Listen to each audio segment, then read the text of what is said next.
Excellent. Again, here my watch, it's exactly 3 o'clock. Well done you. I'm just closing down everything that can beep through on my computer, just so that we can be here for 2 o'clock. So we're bang on time. Bang on time. Bang on time, which is always good news. There's no perfection, but here we are, so perfect as we can be. We do our best. Exactly. Do our best for sure. Yeah, and you just asked how it went, and I was just already starting to breathe a little bit. That today was the first day after the lockdown yesterday here in Germany. Right. Okay. So today was the first morning of homeschooling, all via Zoom for my son today. Yes. So, and it was the first time, so I had to show him how to work it, and But for the first time, I suppose it's very strange. Yeah. Yes, you see all his schoolmates, but it's different. Of course, it's different. And of course, with the lockdown, it's for now. It's until the 10th of January. So Wow, so it's a long time. Yeah, so it's a week longer than the holidays.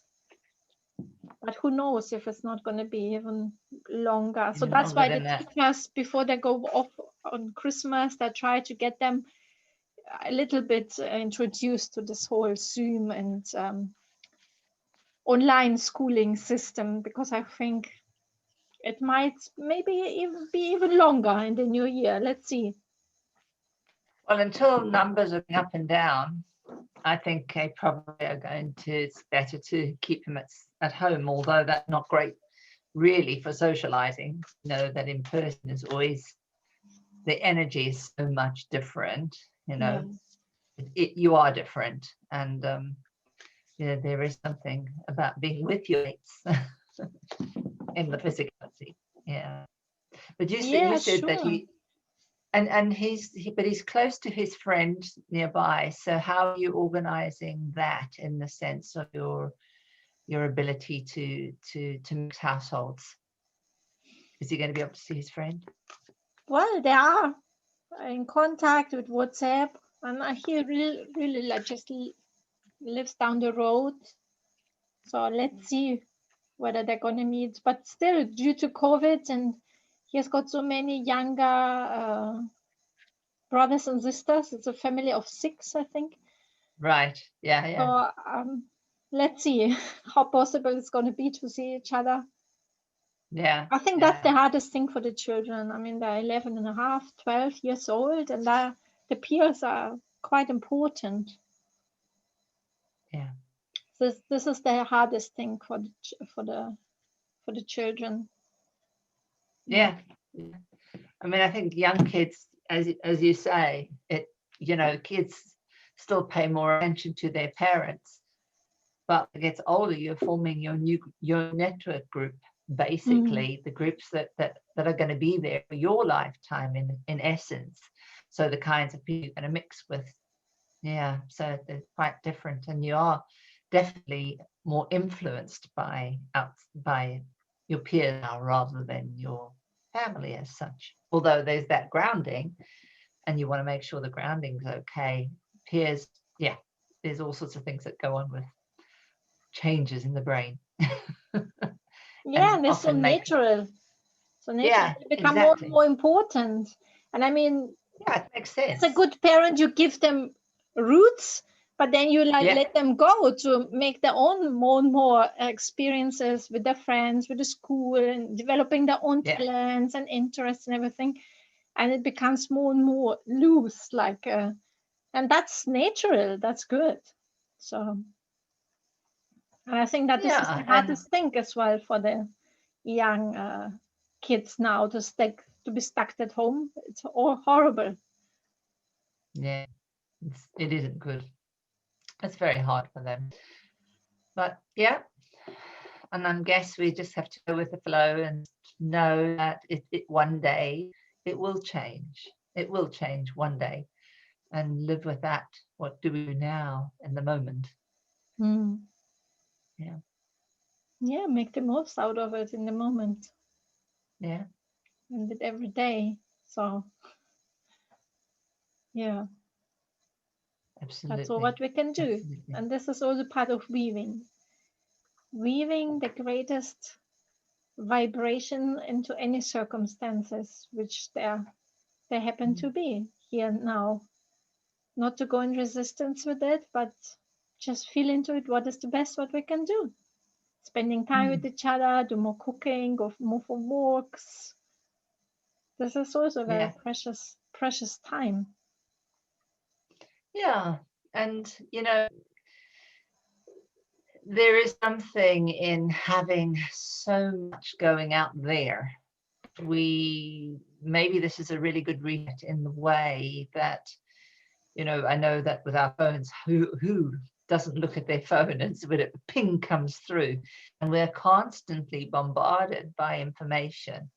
And maybe it's just the reset of being able to be still, to be able to not have so much out there that's if you're at school, you've got stuff, plus you've got everything else going on. So maybe there is a little bit of a reset that is going to happen as a result of that. And I think that is probably quite important, because one of the things is the brain, if you constantly get interrupted, means you learn to use only small bites. And then it gets really hard to read long bites, focus for longer periods of time, which is, important actually, to be able to hold information for longer and work longer.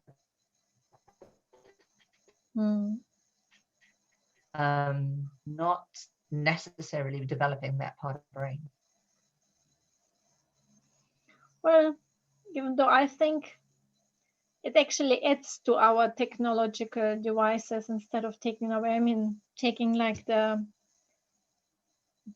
schooling, if it's all going to be online, and if the only way how they can get in touch with their friends is with the handies, it actually is much more exposure to the technological devices instead of the reset like we like to have it. I think as a conscious individuals, we can really do that.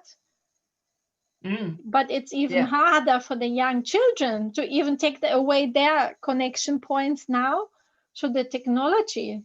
So no, I'm not meaning that not being technology. What I'm meaning is that there's so much going on in their lives that there's a space where there's a wider space between the space. That's what I'm kind of meaning. And if your space is completely used up, which I think is what's happening, where a lot of people are overwhelmed with everything, the technology, then what happens is you don't have that moment of space. That's what I'm kind of meaning. And that means that in general, a lot of what's going on, I mean, if you look at the attention span of people now to attention span of people 20 years ago is very, very, the attention span is a lot shorter, and not able to take in those huge amounts of bits of information. So that's what I'm meaning. So we're losing something, but we also know that that's where neural connections can be made. How neural connections are made is when they move towards the space. If they're all crowded, they won't make those connections. So that, of course, they really do need to be with their friends, and they do need to have those kinds of connections. But it's also about how to manage them so that they have all, and they have that reset space. I think I get addicted to my phone when it pings. and there's that aspect, because it interrupts our attention very quickly. And then, of course, you've got to work hard to get back to it. But yeah, I'm grateful for it. I'm really grateful, because we've got this bigger influence. We've got this bigger space to find out more and learn. Yeah, I think there's partial truth with it. because the children who are here now, they're totally different wired, so we cannot compare them to us, for example, 20 years ago. And they take up the social media in a very different way as well. They're not as overwhelmed with us. That's why they are like the pioneers, discovering constantly new things, like kids like with 11, 12 coming up with new channels and new ways of communication, everything. And I admire that. I mean, they're like our future. And what overwhelms us does not necessarily overwhelm them. And we have to be very careful, of trying to control all of this. I try to be very careful, and I try to develop our own unique way of dealing with all of this, because I love the technology. I was the first one on Facebook. I was the first one on all social media channels, and I'm a total advocate, because this is the new age of networking. And it's the same like if we talk about the money or about any kind of tools or systems, if it's in the hands of the right people with the right consciousness and with the right values, this is how we weave the new into the system. And I see the World Wide Web as the nervous system of us. And everybody is very individual in that sense. It's like I sometimes just need very little to reset myself, but I totally understand somebody else has got a totally different system. So, and especially young kids, I'm amazed that they are so differently wired to us. And I'm actually always open to learn more from them than the other way around. And it's exciting time. And this again is the in between. And we are creating this new reality. And of course, we are always asked to find our own responsible ways to deal with it.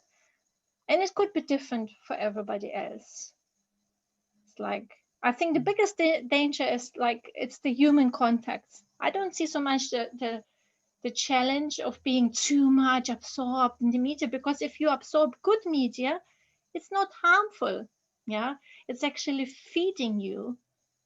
But this missing of the human touch and to physical interaction, that's where I see the biggest problems at the moment. Deficit.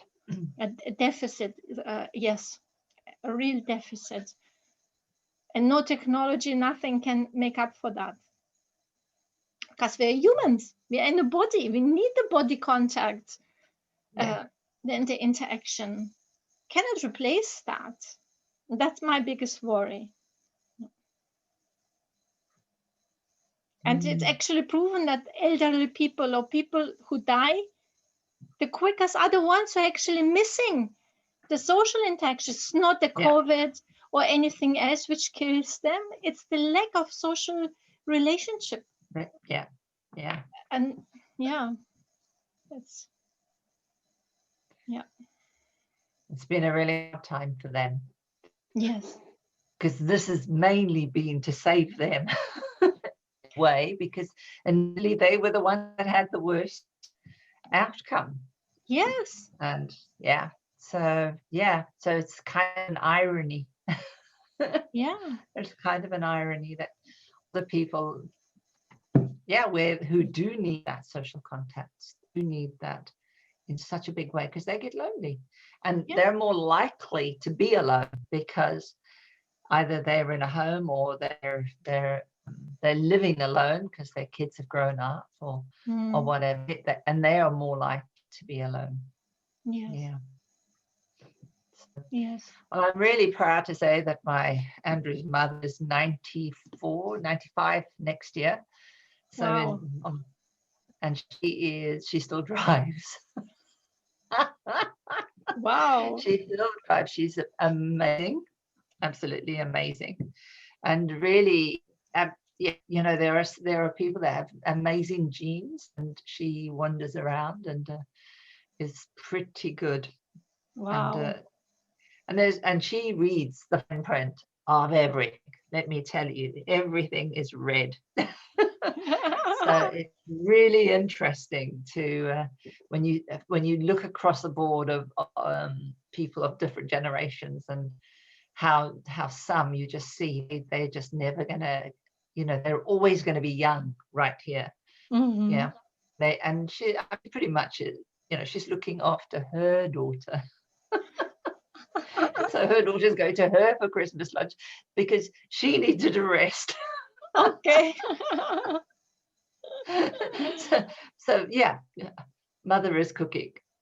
So, and taking her home afterwards. So yeah, it's very interesting. Wow. Yeah. Yeah, I totally admire people who grow happily old and are still like, they are getting older but also newer in their head and everything, because they're like, it's flowing through them, isn't it? The source. And we are meant to live actually endlessly. A very long life. We are. But sorry, in the I interrupted Bible, you. the people who used to be like 1,000 years old and old and everything. Exactly. And I think if we would not feel separated and started getting diseased then there, I can totally imagine us becoming, I don't know how old. I mean, because then we are really divine beings. But of course, if we feel the separation and the suffering and the disease starts, and this is something we still have not learned to incorporate. And that's why, like, people who are getting so old but still so happy and fit and everything, I really admire them, because they're obviously doing something well. Well, yes, and it's really lovely. I think is what I mean. She's tiny. I mean, really, she's tiny, and out of her family, everyone's big, much bigger. And when I talk about, her children are really much bigger. And it's interesting that she has always been a person that will chew her food very slowly. She really enjoys her food when she gets it. Boy, she just loves it, eats it slowly. It's almost like she's got it. She's tasting every little bit that she eats. And she punctuates every event by the meal. Oh yes, we were there. We had that. I've forgotten them, but and we had that wine too. So she really does, she does remember everything according to food. I mean, I would say that she's a super what they call a super taster. She can taste and recognize so many things. But I think because she really enjoys her food, what happened, she doesn't eat it fast, is she was always really very thin. So she's always been very thin. And despite eating a reasonable amount of food, I mean, she doesn't eat little, she eats a reasonable plate, but she eats slowly and she just enjoys every mouthful. And I think that's a really, wonderful part of life, because if you're enjoying your food properly, you won't eat much. And also you will eat it with such joy that the food is really going to feed you. Yeah. Because often we eat food so fast. Oh, I know. Sometimes I eat food so fast that I don't enjoy it as much. And so I don't always feel full at the end. But if you eat and enjoy, yeah, it makes a big difference. That's where my thinking of reverence came up today. Yeah. This is part of this reverence of taking things slowly. It couldn't be anything. Or like this one story I read out once, like doing handcrafts, but with love. It's bringing love into what you do. For her, it's the food. From us, it's when it's sacred, we're doing the embroidery with all the attention and love and the moments. And yeah, it could be anything. Yeah. And I guess that kind of fits with the idea of, do everything that you do with enthusiasm, so that you build the energy and build the excitement. Like I watch you when you come back and say, oh, I read this, I saw this, and you get so excited. And it's nice. And it is so much about, the more excited you are, the more the material starts to talk to you. And, you know, and I think that's how we revere stuff, when we almost want to eat it up because it's just so nice. Yes. And it's even more exciting when we share it then with somebody else, because yes, everything which is so enthusiastic and love, it multiplies when we share it. yeah, exactly. So yeah, so that was where I was thinking today, and as you said, the reverence of sharing, the reverence of having and being so excited and so full of it that we give more. We give because we can't help ourselves. Because it's so exciting, it just bursts forth, if that kind of makes sense. If you watch kids, I mean, kids do that, right? They're very, oh, gotta share it. Yeah. You know, there's nothing about worrying about copyright or about this or about that. No, let's just share. Yeah. Exactly. Beautiful. Yeah, so let's share today's sorceress. Yes, let's do that. That brought us very nicely onto the and right. The interesting thing is, like, we had the magician before. Yeah. And at first, like in my ebook, when I was looking at it, I had twice magician. But in the German, there are two different things. Like the one is the magician. It's called Magierin, and the other one is Zauberin. And I looked it up, and it's more like the sorceress. Something different to a magician.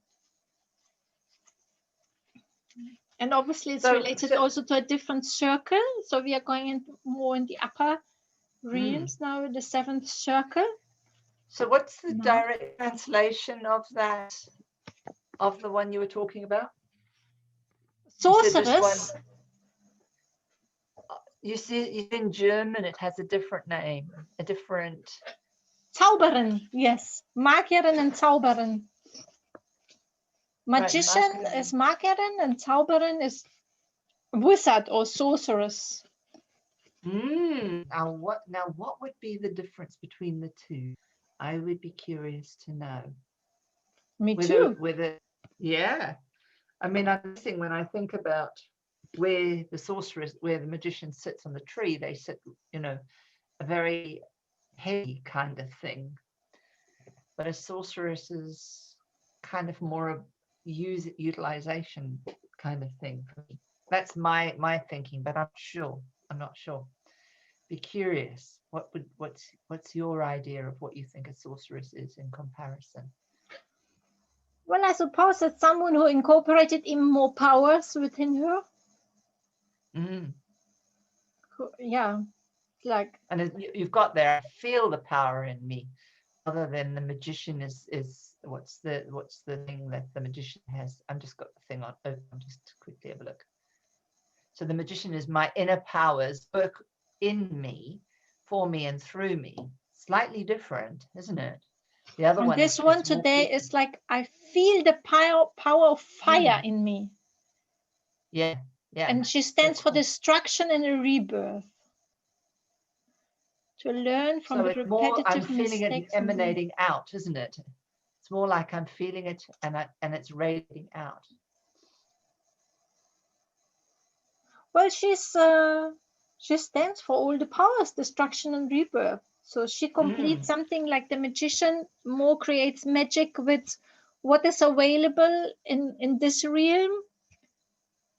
Whilst if you're even like rebirthing things, then you're incorporated the upper realms. It's like speaking of the three worlds on the world tree, is or like here the Nav, Prav, and Yav. There are three different steps, and the sorceress can play with all of them. Whilst the magician, for me, it's more like the lower two realms, but not necessarily from the top, like the Prav, like realm. Rebirth. You create the new, like from the future. This is the distinction for me. Yeah. And it does feel as if the birth is the source of all, isn't it? Like, so source, the source of all. Whereas the other one is more, as you say, more about almost like a cognitive ability to bring things in and utilize and manipulate, if that makes it sort of feels more as a magician. But the source is using the energy from within, or the source. Yeah, so I'm curious what the others think. If you've got any views, we would love to hear what is the difference for you between the magician and the sorceress. But today we meet the sorceress, so I would like to invite her in. I would love you to invite her in.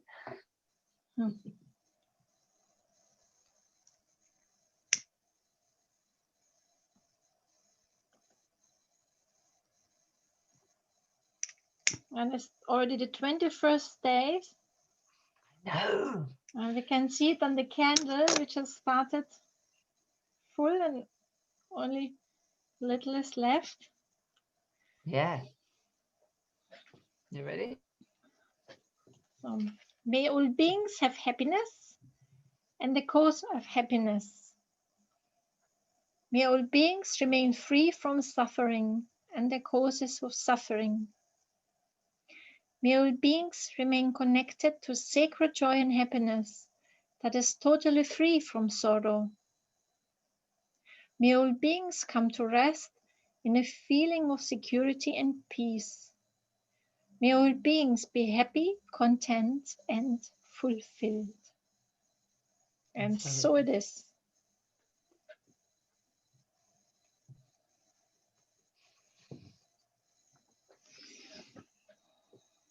Do you want to do the affirmation for the magician? I mean, not the magician. The sorceress. Well, sorceress. We'll need to change that in the PDF. Okay. I feel the power of fire in me. To learn from repetitive mistakes and beliefs, or to eliminate limiting beliefs and blockages. Total transformation. I like that.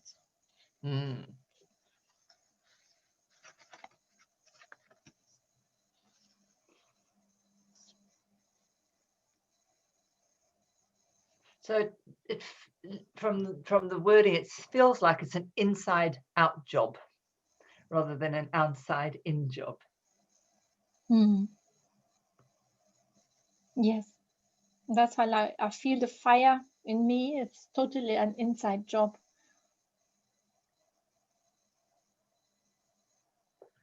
And the fire in me, it is the source in us. Yes. The life force energy, or the breath. The breath in us, which fills us with life, our inner fire. Yes. And we talked about it already a few times. The one who can tame the life force energy, who can work with life force energy, I think is the ultimate sorceress.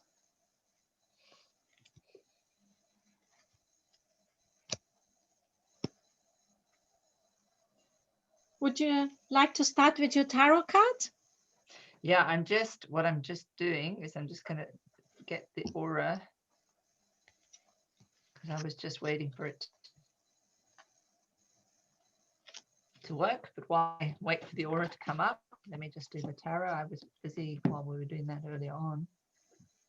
And I'll just take one out. Oh, this one's come up again. The alchemy of the devil. So we had that once before. Yeah. Which was the peacock, if you remember. But the trapped peacock in. The trapped peacock, yes. So yeah, the alchemy of the devil. There we are. And there's Eros sitting on top, if you remember, being two birds on the top, on the chariot. I think we were talking about that before. Yeah. So not be seduced by our ego. Exactly. And certainly in the tarot, in the Rider Waite, have the devil, Pan, and he's but at his feet are the man and a woman, and there's a chain attached to them. Yeah, so you've got it. I'll show you. Well, I'll get it out if I've got it very quickly. So if you have a look there, yeah. So you can see there's the yeah, let's go there. So there's the middle where there's sort of the chain is being held, and they're both, their necks are there. They're chained with their necks, and Pan is there. And basically, we know Pan isn't the baddie, but he's just basically really talking about these our baser feelings and emotions. Yeah. And basically what it really is, raw power, the raw power of the fire, the raw power of all energy. And we have to learn to direct it in the way that's more helpful. And so what happens here, you've got the man and the woman looking at each other. And if one pulls, then the other one is going to be strangled as well. Yeah.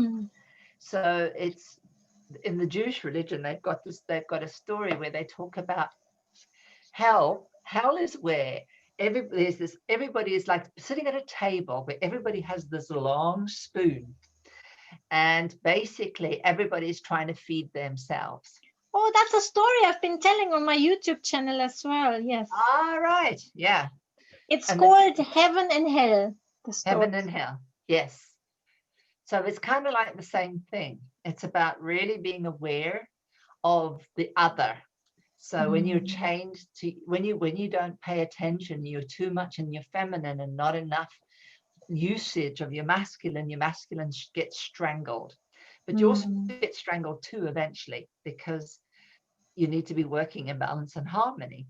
So it's the same thing. So, and the reminder of the story, which is that this long handle, that when we feed each other, we get fed. When we don't, well, we don't get fed. So there's a really important thing. We have to give each other, there's enough slack, but also enough of an ability to be able to share and also get fed. So I think that's that kind of epitomizes a lot of what, when we are me, we might have to think we if we're too much in the me. And look at the we here, not here first and then out there. So where are we not thinking about what we are doing? Our inner child. So where is our base energy force, life force, being activated where it's not flowing in the way that it needs to flow? Maybe rushing like a fire that's just out of control. Yeah. So where is that one doing what it's doing? Or it may be that it's not even a light. I mean, it could be that too. So which one? Is it hiding away from you, or is it just running rampant over you? So yeah. So that's what the devil is about. For me, it's always about co-creation. Yes. With us first, it's about co-creation, about mind, body, soul. You cannot just do things with your head. Yeah. And for me, this picture of the devil, it's more like, and that's what the Aries horn stands for, that you come more from your head. And I'm double Aries, as I mentioned before. So I know this energy, if I'm only focused on action, mind orientated or competitive orientated, it's very one-sided, and this is the opposite of co-creation. So it's always about being in resonance and in balance with those energy within us, and then we can go outside and then we truly co-create with others. Like in this story, that makes much more sense if two of them are then leading the spoons and not just one who cannot reach. And then he cannot feed himself with such a long spoon, and he cannot feed anybody else. And that's how they all starve at the end. Yeah. Whereas if you've got one person on the other end, you can feed the other person with a long spoon first. You have to feed the other person first. and then you change the roles the other way around, and this is co-creation. And for me, this is like just a reminder that we need all our energies. Yeah, yeah. They have to work in balance and harmony. Yeah, exactly. So interestingly, we've got just have a look. We've got two colors. That's really interesting. A blue and green stripe. Totally blue and green stripe. That is just really bizarre. And well, that means just the right side of the tree, which is to do with the right side of the tree. We're looking backwards, so it's on the left side of the body. So yeah, because our heart sits on our left in actual fact. So if we go from that perspective, we would know that the liver sits on our right. So when it sits on the other side, we know it's the backward side that we're looking at. And the liver is what gives us strength and chutzpah and those kinds of things. So yeah, so this is just saying that side is getting a lot of attention, and it's in a high resonance. So I'm curious whether we will get more of the reds coming in the balance, so that, and I'll be curious, I'll be really curious to see what happens when it balances us.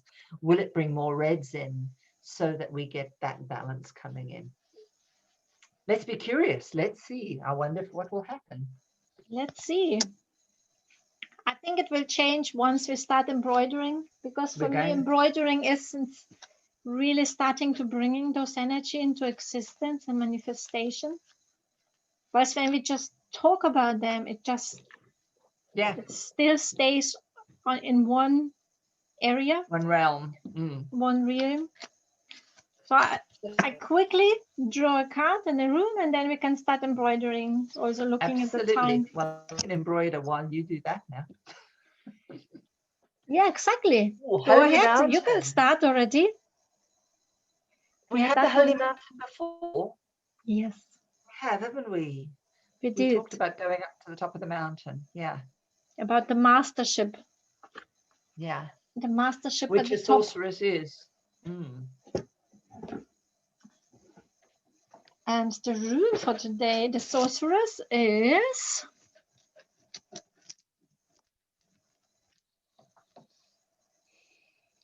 we had that one before as well. Well, considering we're 21 days ahead, of course, things start repeating. Kenash, the fire, the torch. How well does it go together with the inner fire of the sorceress?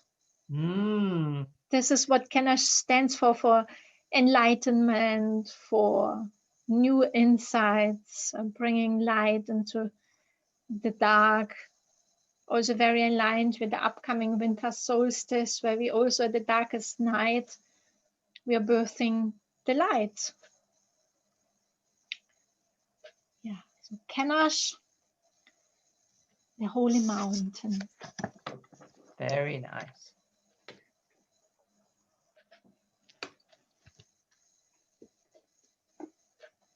I'm not sure, but I've already shown it. That's how the sorceress looks like.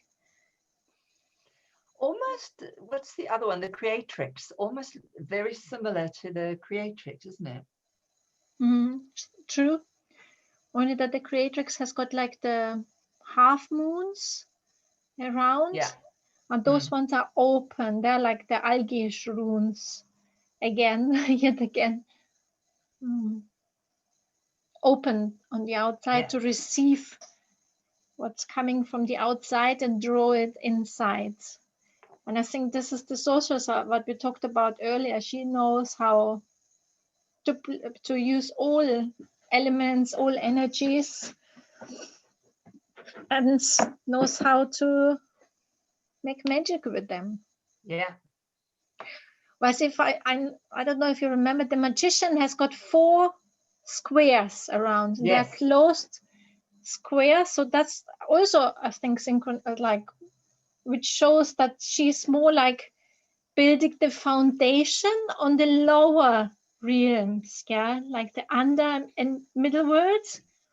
Whereas the sorceress, she knows how to use all the 3 different selves, all the elements, all dimensions. Yeah, and that's how she can be able to be, well, why she's the sorceress and the other one is the magician. exactly. But it only became aware to me when I looked at it yesterday, when I put up the information. I thought like, oh, in the PDF it still has got magician on both, which is not right. So but at least now we've got the definition, in a sense, that it's the sorceress. Yes. Which makes it more feminine in a way, yeah. Whereas magician is, in a way, more our inner masculine. This is our full power feminine. Okay, is that how it feels for you? That's interesting.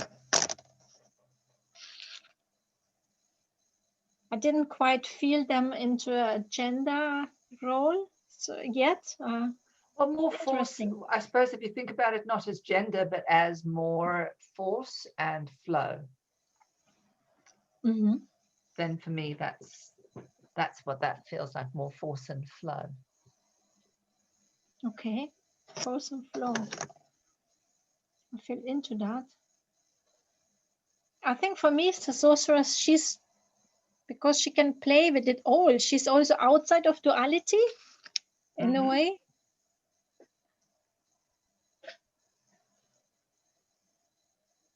So androgynous. Androgynous, yeah. And if we think in history of really powerful figures, they can really change roles, can't they? They can be men, women, it doesn't really matter at all.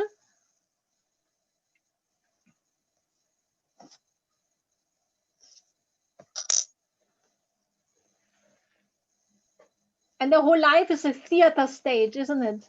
Yeah.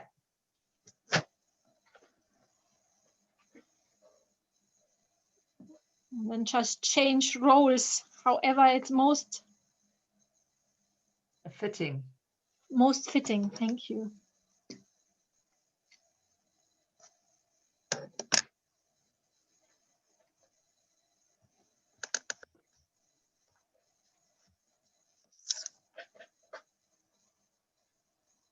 The height of adaptability and survivability to be able to change roles. And angels are like that as well. They are said to have no sex, no gender. Yeah, yeah. We give them often form, because we humans, we just, the body is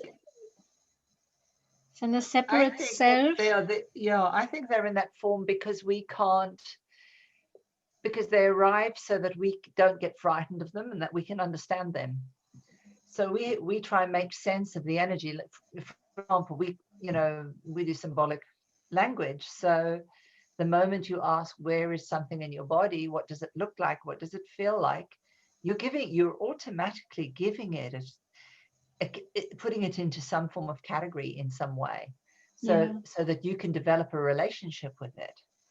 So, when we ask a question like, what kind of, then we're kind of, we're creating a category to some level.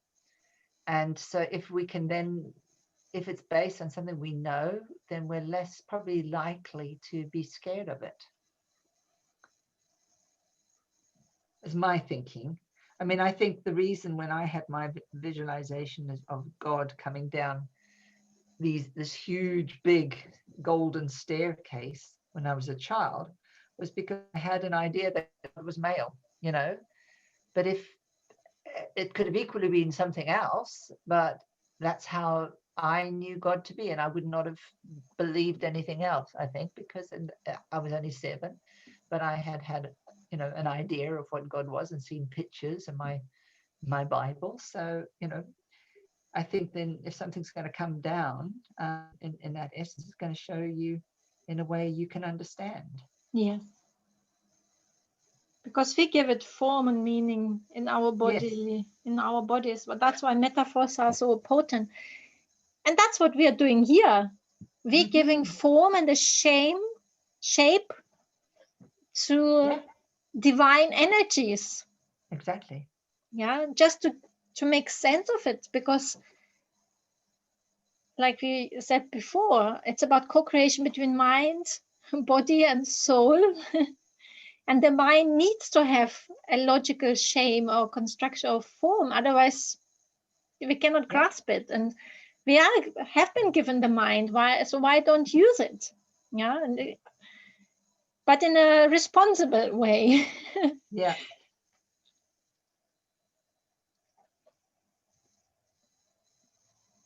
And I think, you know, a lot of times when we, well, certainly in my case, you know, you get sort of told you shouldn't do certain things because that's superstition and all sorts of things that come with that. But actually this morning, while I was just looking and thinking, I was thinking, you know, this is when we give reverence, when we start to activate by having something symbolic, we have something, we've created something, and we're starting to have a relationship with it. And the moment we get a relationship with it, then you are more likely to engage or to feel, or for it to actually work with your energy. And I think that's, you know, and I was just thinking, well, I can love, but what's the difference between love and reverence? And how do I look at something in such a way that I go, yeah, this is a reverence to something. So like when I was small, younger, I would hold a little bead with blue, and I'd believe was magic, and I would put it, you know, it's like we put it on us, and we would then believe that it's really going to be helpful to us, and there's something so important about believing and trusting that the symbol has that meaning and is going to do that thing that we expect it to do for us. Mm-hmm. Well, that's the power of intention and imagination, because we give it meaning then. And it comes from this highest vibration of connectedness and wholeness. There is not 1 millisecond of doubt in it. And this is this energy of the sorceress, where you're just totally one with the source weaving through us. And then whatever we put our mind into it, it's true. Yeah. It's really true. And that's why so many people are scientifically proven they heal themselves, even if you give them pills or something which has got no real healing, but because they believe this. Exactly. Yeah. The placebo effect. They heal themselves. It's not the thing which heals them, but their own like healing powers. Like, yeah, I totally believe and in the state of wholeness. Placebo effect. Yeah.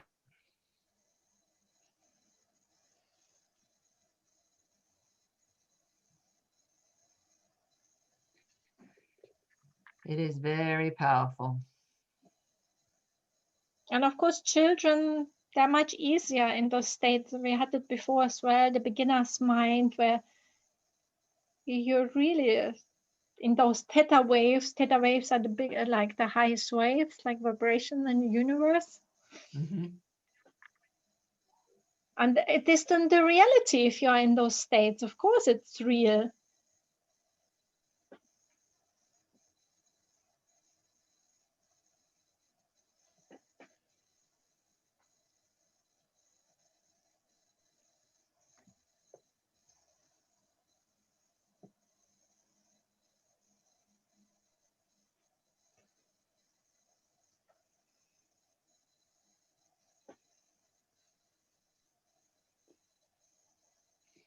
This symbol is like, I've seen it in so many different places and locations. This kind of symbol, like on drums of our indigenous people, like the semi drums, Yeah. full of symbolism. And it's like a little bit like the sun as well. It reminds me of the sun.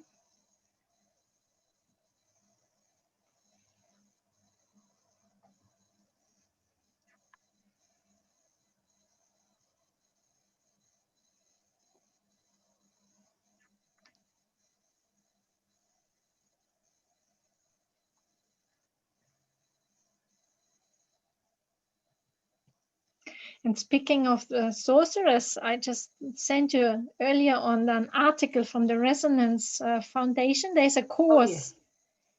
How Sacred Geometry Heals Us. And this is a doctor who's offering an online course on this Resonance Foundation. Oh, well, I must have a look. I know that you did you put that in the Facebook one? Yeah. Was that one you sent? Yeah, that was what you, yeah. And I thought, like, this is exactly what we are doing with the sacred symbols. Yeah, it's no different. It's no different. It may have a different, we may be using slightly different symbols, but we're using the same thing. We're doing the same thing. Exactly.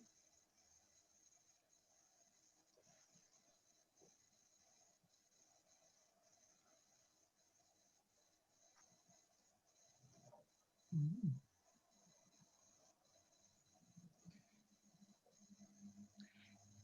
And it's interesting because as this is where the real reverence and care comes in, is the moment you start to look at thing and think about it as something very sacred. It has a total different way in which you work with it, a total different way in which, yeah, in which you do things. So different. I'm just trying to decide. That's what makes everything sacred. Mm. That's what, for me, sacred is when we opening ourselves up to vessels for the divine to weave through us. That's why I love the saying, begin to weave and then divine will provide the thread. And that's the sacredness of it. And we just have to stay open to it, to receive. Yeah.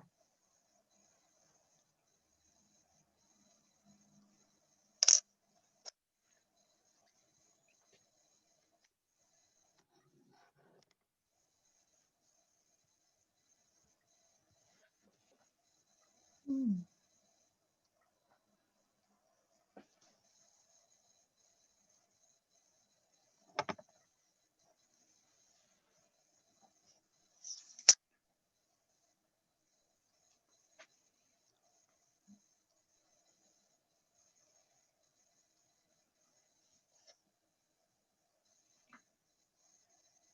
And it's almost 4 o'clock already. Oh, goodness. Okay. As always, the time flies by. Well, wisdom wants to be in flow. We have to be in flow. We go with whatever comes. That's what we're doing.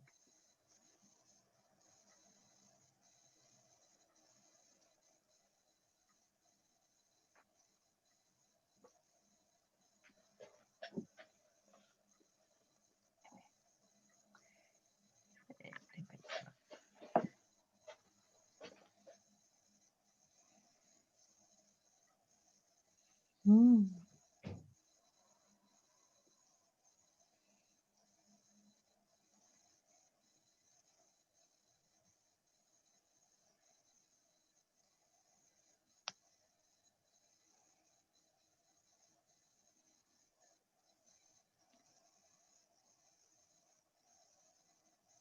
Any closing thoughts for today?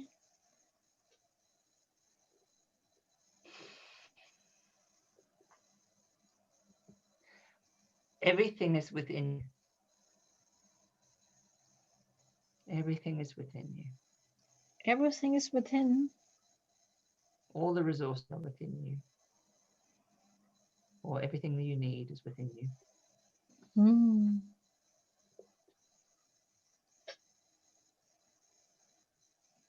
The inner fire. Yeah. The inner So, fire is within you. So could, so how, how is your fire today? Or where is your fire being directed? Yeah.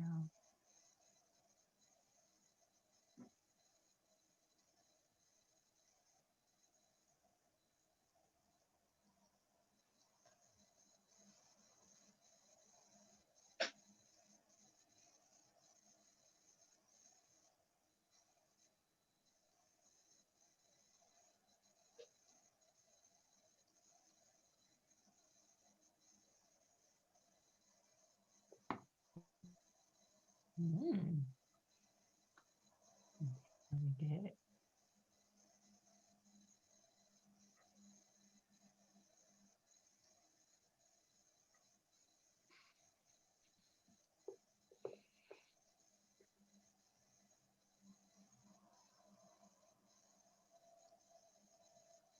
And yours, you got a mess for today?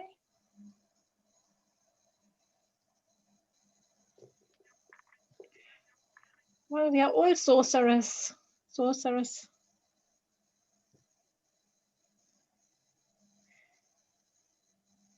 It's similar to yours, like the inner source is within us. And when we are connected, then we are all sorceresses.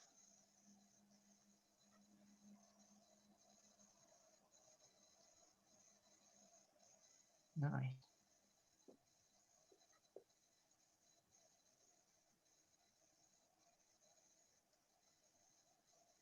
The inner source is with us. And when we're connected, we are the sorceress.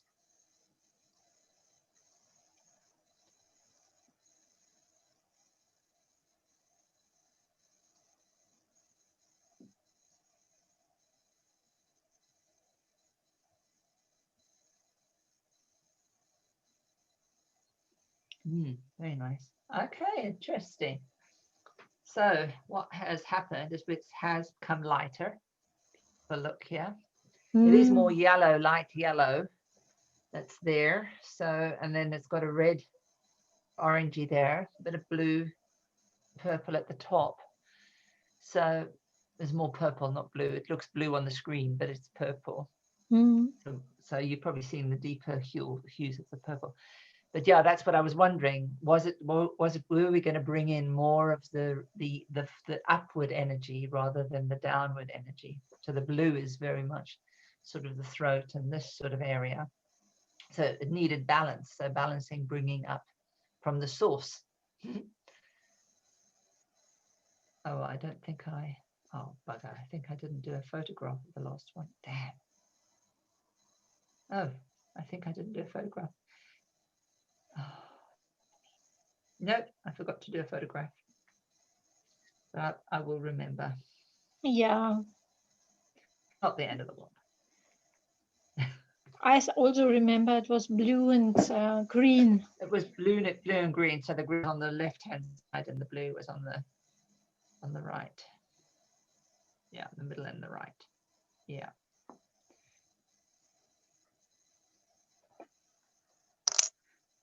Excellent. All right. So we will see everybody tomorrow and look forward to seeing the Beregini and what's weaving for them. And yeah, what do they know the difference between a magician or a sorceress? What's their opinion? Be nice to know. Yes, I'm curious as well what the ideas of the others are, insights. Any Kennash insights? Yeah. Yeah, so it's the Kennash wisdom as well. It's like the inner light and wisdom, the source within us. That's the sorceress. Yeah, so I'm wishing you a great rest of the day. And you too. And see you tomorrow. Yes, and I'll see you after you've done some homeschooling. Exactly, yes. You'll be Tomorrow a is going to be the last day homeschooling for this year. Right. So you'll be already an expert by then. Oh no, I don't think after the second day, not yet, but yeah. You will be. You will be. Yeah. I'm excited. Okay. All right. Well, we'll see you. I will see you tomorrow. See you tomorrow, love. Yeah. Take care. You Bye-bye. too. Bye-bye, everyone. Namaste, Blagadaru, everybody. Bye-bye. Bye-bye.